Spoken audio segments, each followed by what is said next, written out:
buenas tardes, mi querido amigo, mi querida amiga.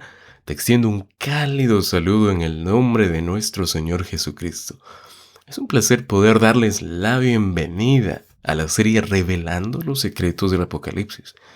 Y como en cada episodio queremos iniciar dando gracias al Creador, a nuestro Dios maravilloso, por cada intervención en nuestra vida. Sobran las razones para agradecer al Señor, quien es nuestro proveedor. Fe, salud, unidad familiar, trabajo, amistades, protección, alimento, etc. Por eso y más solo nos queda reconocerle y decir gracias Padre amado. Por tanto, hoy retomaremos el análisis del quinto sello y esperamos poder completar la segunda parte del estudio. Deseo motivarte a tomar la santa palabra de Dios y a estar listo para este nuevo encuentro con Él a través del estudio de hoy. Allí donde estás, quiero de todo corazón pedirte que podamos rendirnos a la influencia del Espíritu Santo y sea Él quien guíe nuestra mente para que cada idea que se presente en esta hora sea del agrado del Señor. Siendo así, quiero invitarte a que puedas iniciar allí conmigo con una oración. Vamos a dialogar con el Padre Celestial. Una vez más, oh Padre, nos presentamos delante de usted con el único deseo de pedir su dirección. Con humildad le imploramos su asistencia en este estudio, oh Dios. Aunque no seamos dignos, le suplicamos que tome nuestra voluntad y la ponga en armonía con la suya, pues somos su creación, Señor. Reconocemos su autoridad y a la misma vez nuestra dependencia de usted, oh Padre. Queremos glorificarle, pues solo usted merece toda la honra y el honor.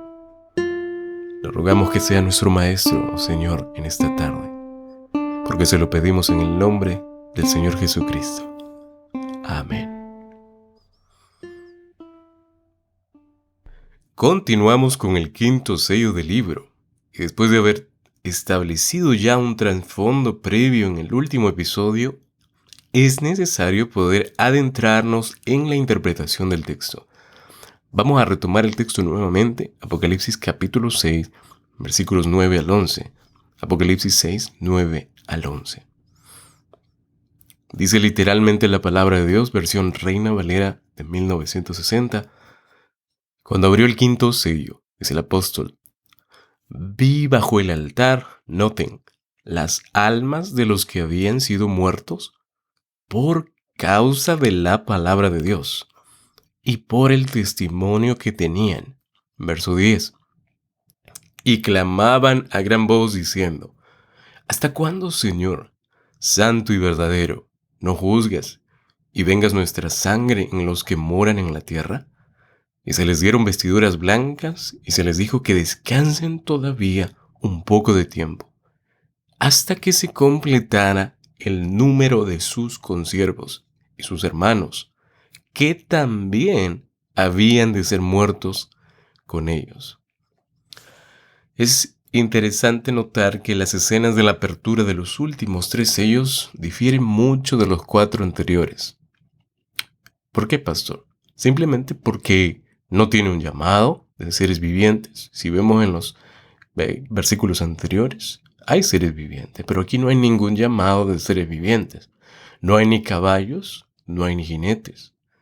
Ahora, la escena de los jinetes sobre los 4 caballos del Apocalipsis 6 al 8 describen las consecuencias que experimenta. ¿Quién? ¿O quiénes? El pueblo de Dios, específicamente cuando son infieles al Evangelio de Jesucristo.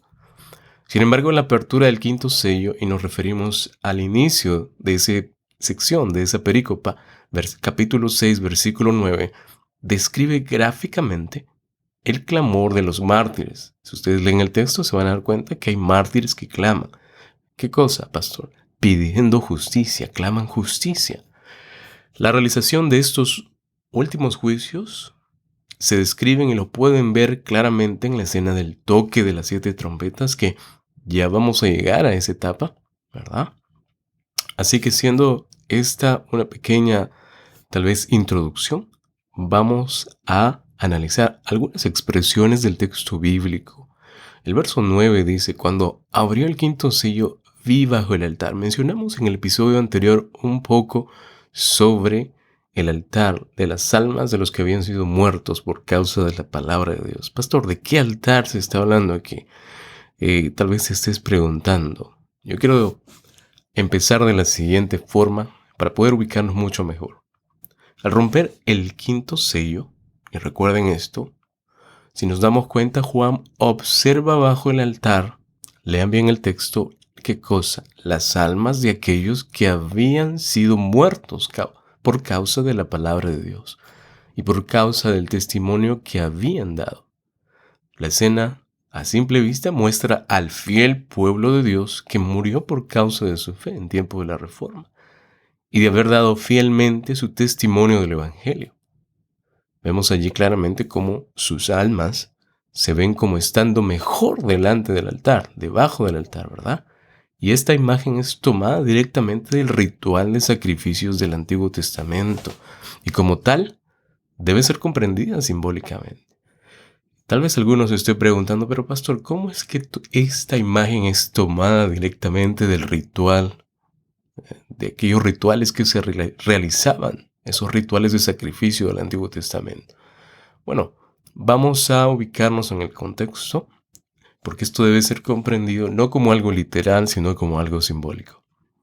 Recuerden ustedes que uno de los principios del Apocalipsis es identificar qué cosa es simbólico y qué cosa es literal. Miren, vamos a recordar. El templo del Antiguo Testamento, y ya lo mencionamos, pero vamos a tener que mencionar nuevamente, tenía 2 altares. El primero era el altar de los sacrificios, ese altar que estaba en el atrio exterior, fuera de todo el perímetro del templo. Y este altar servía para los sacrificios de animales en holocausto. Ahora, dentro del templo estaba el altar del incienso, que era muy diferente. Y cuando digo del templo, era del edificio en sí, en donde habían 2 compartimentos, que era el lugar santo y el lugar santísimo. El altar que se ve aquí es muy probable que sea el altar de los holocaustos, más bien que el altar del incienso. Siendo que el altar del sacrificio, y noten esta idea, no estaba en el templo, sino en el atrio exterior, podemos darnos cuenta que la escena descrita aquí ocurre no en el templo celestial, sino en la tierra, que estaba simbolizada por el atrio exterior del templo aquel. La escena del quinto sello, como lo vemos allí en los versículos, simplemente nos describen, nos pintan, nos dibujan una imagen de martirio. Y este simbolismo del ritual de sacrificios del Antiguo Testamento, Juan lo describe como si el pueblo fiel de Dios fuera este grupo de mártires sacrificados, martirizados con su sangre derramada como ofrenda a Dios. La idea del martirio, mis amados, como un sacrificio a Dios, es bien conocida en el Nuevo Testamento, no es nada nuevo. Jesús declaró que vendría el día cuando los que maten a sus seguidores pensarían que estaban ofreciendo un servicio a Dios. Si nos vamos al capítulo 16, versículo 2 del Evangelio de San Juan, la Biblia nos dice lo siguiente: os expulsarán de las sinagogas, y aún viene la hora cuando cualquiera que os mate pensará que rinde servicio a Dios. ¡Qué tremendo! Pablo, por ejemplo, en el Nuevo Testamento habla de sí mismo como derramando en libación sobre sacrificio. Derramando libación sobre sacrificio, como una propia entrega. Filipenses capítulo 2, versículo 17. Así lo que tenemos aquí es una representación simbólica, no es literal. Los santos bajo el altar, y lo leímos en el capítulo 6, versículo 9, murieron por causa de la palabra de Dios y el testimonio que sostuvieron. Es decir, murieron por causa de su fidelidad a la proclamación del Evangelio. El mismo Juan menciona que fue copartícipe en la tribulación. Ya lo leímos en el capítulo 1, versículo 9, si deseas leerlo. Él dice ahí, yo, Juan, copartícipe en la tribulación. Qué tremendo, ¿verdad? Vamos a tal vez definir esta palabrita que para muchos es un poco difícil. Tribulación, en griego, tlipsis. Esta expresión no es nada complicada de analizar, pero denota aflicción, denota opresión sobre algo, alguna situación, ¿verdad? Eso es tribulación. Aflicción u opresión sobre alguna situación que la persona esté pasando. Cuando los seguidores de Cristo, volviendo al análisis, mueren por su fe, hablamos de estos mártires que murieron por ser fieles a la palabra de Dios, y cuando los seguidores mueren, decesan por su fe y lealtad a Dios, a menudo puede parecer para muchos, una tragedia. Sin embargo, la escena del quinto sello describe, ¿qué cosa? La muerte de los seguidores de Cristo, mis amados, como un triunfo, una ofrenda como un sacrificio hecho a Dios. Ustedes saben que como cristianos siempre, los cristianos verdaderos, aquellos que son cristianos por ejemplo y por precepto, van a encontrar rechazo, van a encontrar oposición, pero me refiero a los cristianos consagrados, a los cristianos que miran con los ojos de Jesús. ¿Por qué? ¿Por qué van a encontrar oposición? Porque siempre va a hacer esta vida un poco difícil. ¿Saben por qué? Porque la misma Biblia lo dice. No tenemos lucha contra sangre y carne, sino contra principados, contra potestades, contra los gobernadores de las tinieblas de este siglo, contra huestes espirituales de maldad en las regiones celestes. Pablo lo dice en Efesios capítulo 6, versículo 12. Pero la palabra de Dios también nos da la promesa. Sé fiel hasta la muerte y yo te daré la corona de la vida. Lo leímos en Apocalipsis capítulo 2, versículo 10. ¿Verdad? Los verdaderos cristianos siempre van a tener que batallar con sus principios. Porque hay muchas personas que no van a aceptar la palabra de Dios, no van a aceptar este libro maravilloso y sus enseñanzas, no van a creer en Dios. Y normalmente hay una confrontación cuando a veces los cristianos se encuentran con este tipo de personas. Volviendo a la idea de los mártires, el testimonio que estos fieles sostuvieron y por el cual sufrieron no se refiere al testimonio de Jesús, y hay que dejarlo en claro. Apocalipsis capítulo 1, versículo 2, versículo 9 y Apocalipsis capítulo 20, versículo 4 hablan del testimonio de Jesús, pero en este caso los fieles mártires sostuvieron un testimonio, pero no era el testimonio de Jesús, como afirman algunos, sino el testimonio, y presten atención, el testimonio de los mártires acerca de Cristo. Lo mismo que se menciona en otras partes del libro, como el testimonio o su testimonio. Esta comprensión creemos que es la más adecuada para el contexto de la visión de la apertura de los 7 sellos, que trata principalmente de la, voy a decirlo así, proclamación del Evangelio y los resultados o las consecuencias que vienen con ello. La testificación de estos mártires del versículo 9 es paralela, y esto es algo que hay que resaltar, remarcar, es paralela a la de los 2 testigos en, escuchen bien, Apocalipsis capítulo 11, versículos 3 al 10. Apocalipsis 11, 3 al 10. Por causa de su testimonio fiel del Evangelio, y me refiero a los mártires, experimentaron persecución y martirio. Qué triste que cuando uno se acerca más a Dios y se mantiene más fiel a su palabra, las cosas se vuelven o se ponen color de hormiga, ¿verdad? Pero eso pasa. Aquel que quiera ser mi discípulo, dice el Señor Jesucristo, tome su cruz y sígame, ¿verdad? Entonces, vamos a cerrar allí porque la expresión altar, vi bajo el altar, versículo 9, las almas de los que habían sido muertos por causa de la palabra de Dios y por el testimonio que tenían. Esta expresión del altar y luego al testimonio que vimos también a continuación y la palabra de Dios, que ya sabemos qué significa, está resuelto. Vamos a saltar al versículo 10. Versículo 10, mis amados. El versículo 10 sigue diciendo: y clamaban a gran voz diciendo: ¿hasta cuándo, Señor santo y verdadero, no juzgas y vengas nuestra sangre en los que moran la tierra? Aquí vemos esta expresión, vengas, ¿verdad? Una palabra griega, ekdikeo, se define como vengar, procurar justicia para alguien. Es un término que implica una acción legal. La palabra se encuentra en Lucas 18:3, por ejemplo, donde la viuda, aquella historia de la viuda, reclama al juez y le dice lo siguiente: dame protección legal de mi adversario.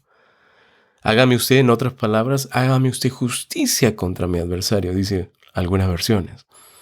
En Lucas 18:5, el juez le responde: porque esta viuda me molesta, le daré protección legal.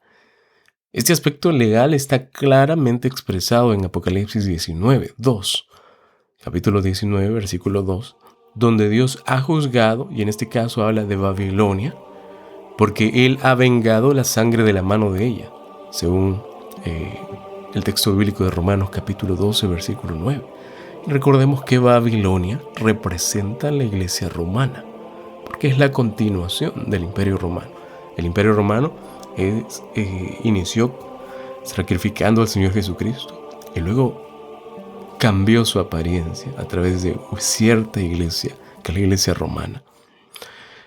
Entonces, esta palabra vengar es importante tomarla en cuenta, puesto que vemos en estos tiempos personas que toman el tema de la venganza como algo muy propio o personal. Mis amados, prestemos atención, por favor.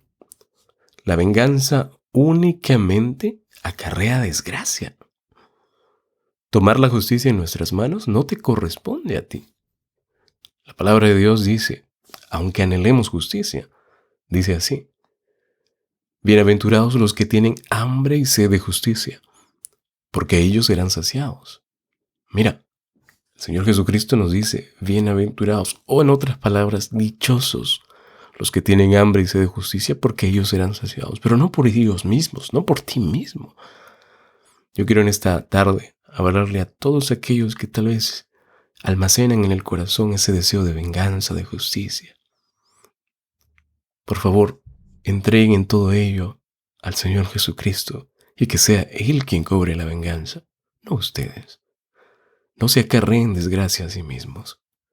El libro de Romanos capítulo 12, versículo 19 dice, el Señor literalmente, no os venguéis vosotros mismos, amados míos, sino dejad lugar a la ira de Dios, porque escrito está, mía es la venganza, yo pagaré, dice el Señor.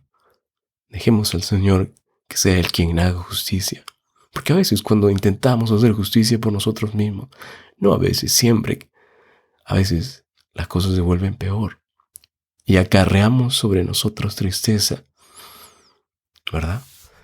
Los que moran en la tierra. El texto bíblico dice allí, ¿hasta cuándo, Señor santo y verdadero, no juzgas y vengas nuestra sangre en los que moran en la tierra? ¿De qué se trata este grupo de los que moran en la tierra? Bueno, en principio esta frase aparece con frecuencia en el libro de Apocalipsis y actúa casi como una expresión técnica. ¿Para quiénes? ¿Referirse a quiénes?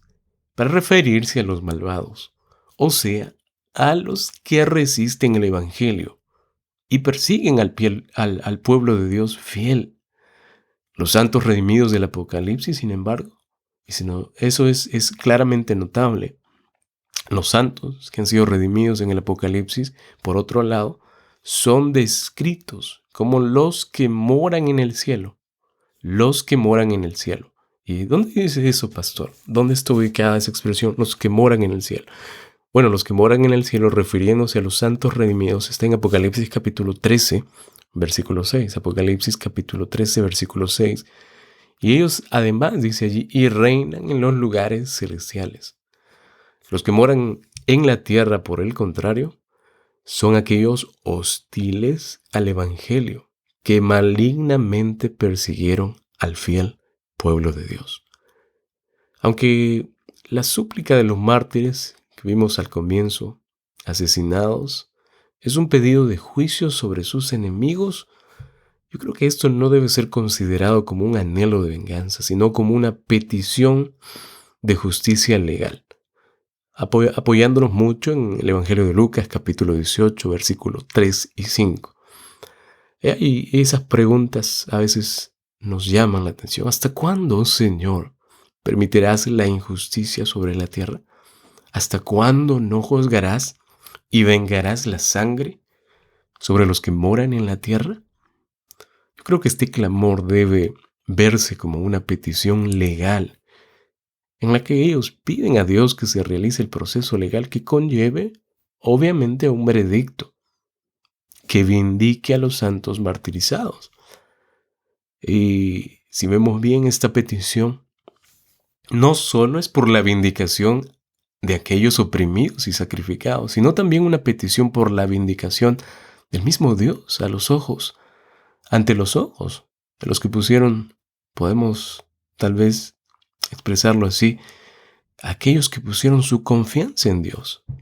Pues escrito está: bendito el varón que confía en Jehová y cuya confianza es Jehová, porque será como el árbol plantado junto a las aguas, que junto a la corriente echará sus raíces, y no verá cuando viene el calor, sino que su hoja estará verde, y en el año de sequía no se fatigará, ni dejará de dar su fruto. Jeremías capítulo 17, versículos 7 y 8.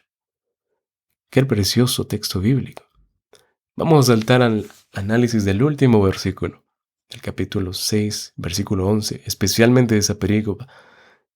Vestiduras blancas. Volviendo al texto bíblico, versículo 11, dice lo siguiente: y se les dieron vestiduras blancas, y se les dijo que descansen todavía un poco de tiempo hasta que se completara el número de sus consiervos y sus hermanos, que también habían de ser muertos. Esto de las vestiduras blancas, este tema de las vestiduras, ya lo hemos visto y es reiterativo. Hay una mención en Apocalipsis capítulo 3, versículo 18. Pero aquí vemos claramente, mis amados, yendo al análisis, que Dios, número uno, escucha las oraciones de los mártires fieles.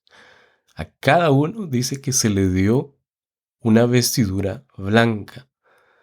Al analizar el texto y al hacer la exégesis respectiva, vemos cómo la forma pasiva actúa aquí como el pasivo divino hebreo. ¿Cómo es eso, pastor? Bueno, pues sugiere que Dios es, en otras palabras y de manera más simplificada, sugiere que Dios es el agente que da las vestiduras blancas. Nadie más otorga vestiduras blancas. Nadie tiene la capacidad, ningún ser humano, solo Dios, solo el Creador puede entregar vestiduras blancas a aquellos fieles. Y las vestiduras blancas de los salvos, según en el capítulo 3, versículos 4 y 5, representan, y no debemos olvidar este punto. ¿Qué cosa, pastor? Le representa las vestiduras de triunfo, de victoria, de fidelidad, ¿verdad? Es decir, las vestiduras para los campeones. Luego más tarde vemos que Juan ve la multitud redimida, vestidos de ropas blancas ante el trono, capítulo 7. Ya lo vamos a ver, versículo 9.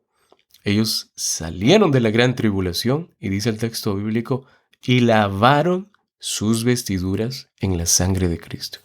Capítulo 7, versículos 13 y 14. Después de que se les dieron vestidos blancos, se les dijo a los mártires bajo el altar que debían descansar un poco de tiempo todavía. Noten ese detalle.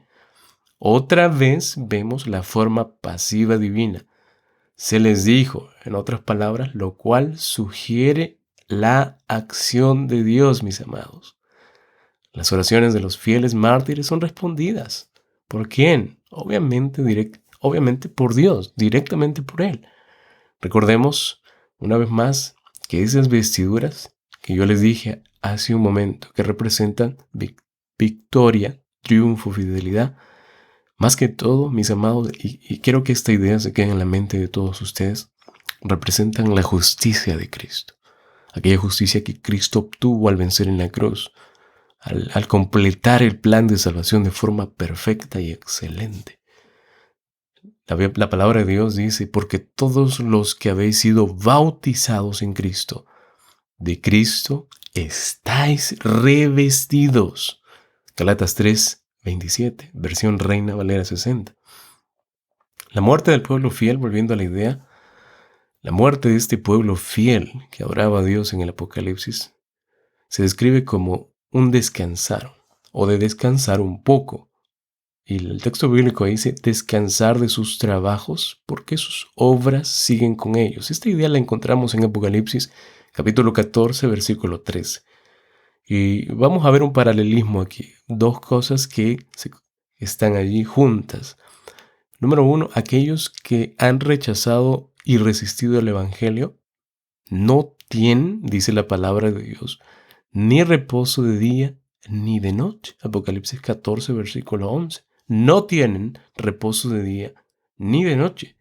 Si bien está claro que los mártires asesinados, a los cuales se les quitó la vida, no vuelven a la vida hasta el retorno de Cristo, porque eso lo manifiesta Juan. Juan los ve más tarde en Apocalipsis 19, versículo 2, en el centro de aquella multitud de la cual la Biblia nos habla, de aquella multitud redimida que se regocijaba delante del trono y alababan a Dios por juzgar a Babilonia, que representa a la iglesia de Roma, y vengar además la sangre de sus siervos de la mano de ella. Más tarde también vemos a las mismas almas de los decapitados por causa del testimonio de Jesús y por la palabra de Dios. Ese texto lo conocen, volviendo a la vida en la segunda venida y reinando con Cristo en aquellos lugares celestiales durante 1000 años. Esto está soportado por Apocalipsis capítulo 20, versículo 4, en donde habla sobre el milenio. Ya vamos a llegar a esta etapa del milenio. Tal vez puedan surgir preguntas, y para que no quede ninguna duda vamos a aclarar cada detalle de ese capítulo. Entre tanto que todo esto acontece, estos fieles muertos, y esta es la idea que quiero que todos atrapemos, estos fieles muertos descansan, pero bajo un vigilante cuidado. Y este cuidado lo da Dios hasta el momento en el que ellos, o hasta el momento por lo menos en que Dios desea o les dice que resuciten, ¿verdad? Ahora, el texto bíblico también dice allí, y se les dieron vestiduras blancas, y se les dijo que descansen todavía un poco de tiempo hasta que pasara algo, se completara el número de sus consiervos, que también habían de ser muertos como ellos, que se completara o que puedan completarse o ser completos. Miren, vamos a ir poco a poco para poder entender. Vamos a ir más despacio.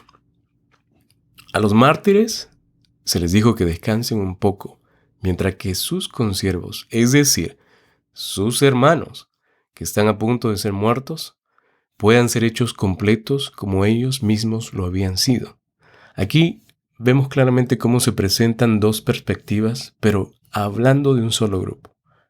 Aquellos fieles mártires, y nos referimos a los mártires que murieron, obedientes hasta el punto de la muerte.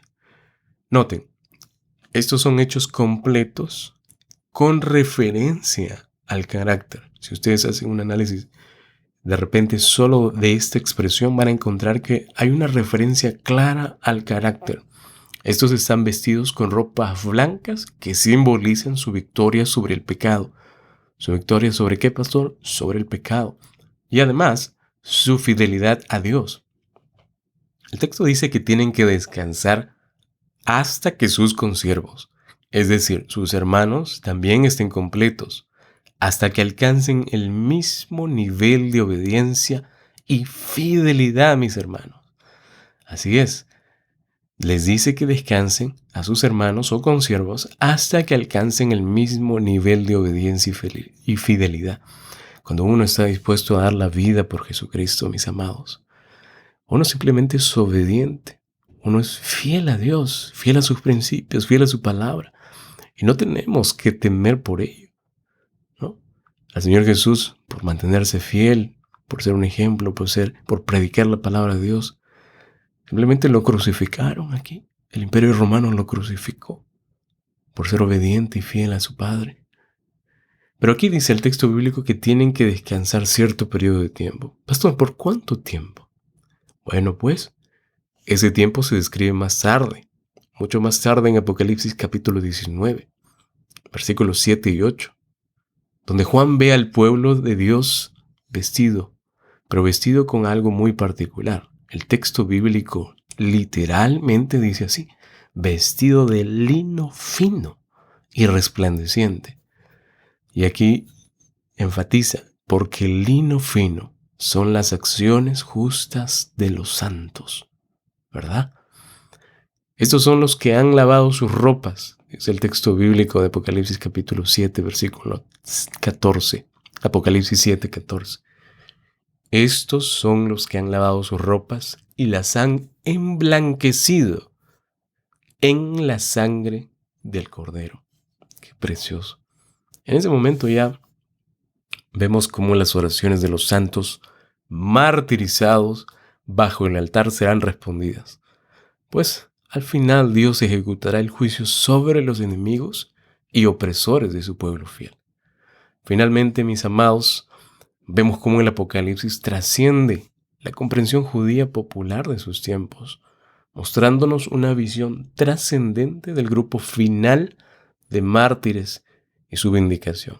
Aquellos que darán la vida por el Señor Jesús, aquellos que no tendrán miedo de llamar al pecado por su nombre, aquellos, mis amados, que resistirán esos embates que vendrán para los hijos de Dios. No tengamos miedo. Si nosotros estamos con Dios, dice el texto bíblico, si Dios con nosotros, ¿quién contra nosotros? De esta forma es como concluimos el estudio de este quinto sello y nos alistamos para aperturar el análisis del sexto sello. Te envío un gran abrazo y, mis amados, recuerden, por favor, que donde sea que tú te encuentres, Dios puede alcanzarte. Te invito a cerrar este episodio con una oración final. ¿Qué les parece? Vamos a orar. Necesitamos dialogar con el Padre, pues para todo el diálogo con el Señor es trascendente. Vamos a orar. Bondadoso Padre, alabado y glorificado sea usted, oh Dios del universo. Es con gratitud que venimos a darle honra por habernos dirigido en este estudio. Desde aquí, Padre, pedirle que pueda alcanzar a cada oyente. Y si hay alguna necesidad, Señor, por favor, súplala conforme a su voluntad. Agradecidos con usted y confiando en nuestro Redentor, el Señor Jesucristo, oramos en su nombre. Amén, amén